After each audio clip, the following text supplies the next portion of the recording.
Hey guys, me Larry Duff, Family 6 here, showing one of my all-time favorite TV shows, and that TV show is Full House. This is a really good show. It's about a widowed sportscaster who has to bring in his brother-in-law and his best friend to help raise his three daughters. And this season was first season was kind of slow paced for me, but I didn't care. It's just a really good, wholesome family show. It's got some special features here. It's got original unaired pilot with John Posey in the Bob Saget role.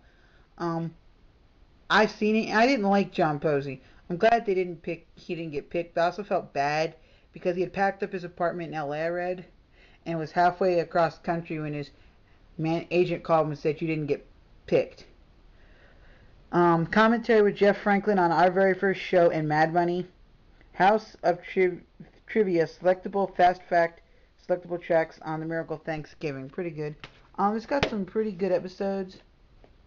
There's two episodes that I think that they either screwed up and ran them out of production and released them out of production order, and that is one where they moved Joey here from the alcove to the garage basement thing. You know, give it his own, make that into his own room. Then there's one where it's Our Very First Promo, and this plays after an episode. It plays 2 episodes later from Joey's place, and you see Joey back living in the alcove and everything.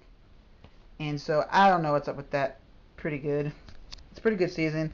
Check it out. Next up is the complete second season. This time, Danny's no longer a sportscaster. He becomes a co-host of Wake Up San Francisco and introduces the new guest star, Lori Loughlin as Rebecca Donaldson. And this has got some small little facts. It's got top 10 rules of parenting, Full House Trivia Challenge. I love it. And this one also includes a little bit more with DJ's best friend, Kimmy Gibbler. Season 3 here shows you, it's got some really cool episodes in it that I like. I like Misadventures in Babysitting, No More Mr. Egghead, and my all-time favorite is Honey, I Broke the House. And this one also has a little bit more of Lori Loughlin. I think she's starting to become more of a staple character by this time, because I read that in season 2 she was only supposed to have been like a guest star, so not real sure on that. Then we got season 4. This is where Lori Loughlin by now definitely is a main character because she got her own opening credits. And then you also start seeing a lot more of Kimmy Gibbler starting with season 3 and this season. Yeah. In this one, Jesse and Becky get married. Stephanie tries out for baseball for Dad's Little League team, and so it's pretty cool. At the end of the season, you find out that Jesse and Becky are gonna have a kid.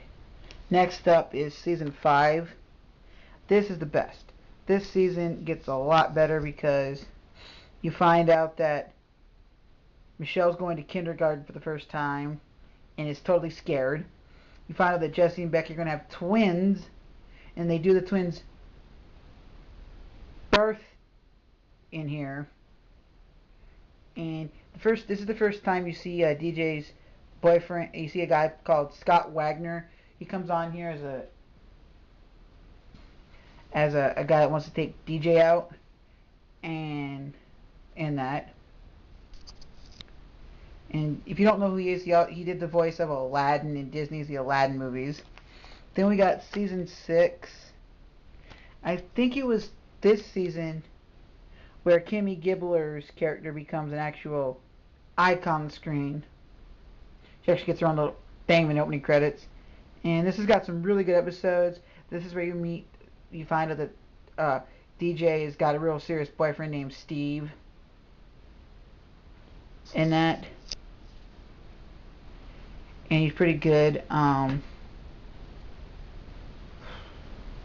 and the house goes to meet, and you also meet this other guest character called Vicky Larson, played by Gail Edwards. She's on the show as like a guest star. She doesn't really get her own credit at all. She's in through most of this season. And Danny also proposes to her during Christmas, during their trip to Disney. Pretty good. Now, here we got season 7. This got some of my favorite episodes in it. Yeah. This one, Danny's still talking about getting married to Vicky, and then they end up halfway through here breaking up. Same with Steve and DJ. Pretty sad. And then there's a few good episodes in here, like Day of the Rhino. That episode's pretty cool because it goes to show that just because you're a little kid and you buy something and you get ripped off doesn't mean you're not small, you're not too small to go make a difference. And they actually go make Michelle and her friend go make a difference by going to see the Rhino and complaining about the little plastic doll he got, and he ends up bringing them some huggable giant plush dolls of him, and he's gonna send out there. Then you got Michelle a la carte, which basically is Michelle enters a go-kart derby and wins and stuff, and so yeah, pretty good. Oh, and this season ends with an episode called The House Divided, where this guy wants to come back and buy the house and everybody wants to separate. Then we've got the complete and final 8th season of Full House. Now, this show, this is where it all comes down to the end.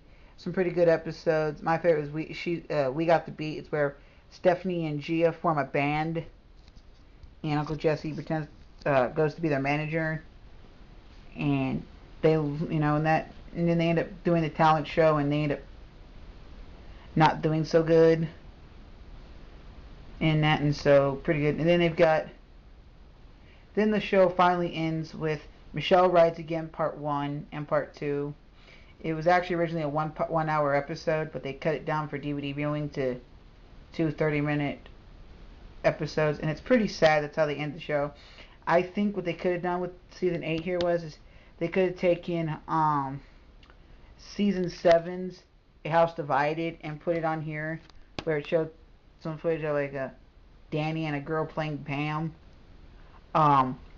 coming back in and buying the Tanner house and moving in and all that. And then had everybody go their separate ways, like DJ go off to college, DJ graduating, going off to college, Jesse and Rebecca getting their own place with Nikki and Alex, Danny, Steph, and Michelle going somewhere, and Joey going somewhere, and that would have made a really good ending to it. So yeah, it's one of my all-time favorite TV shows.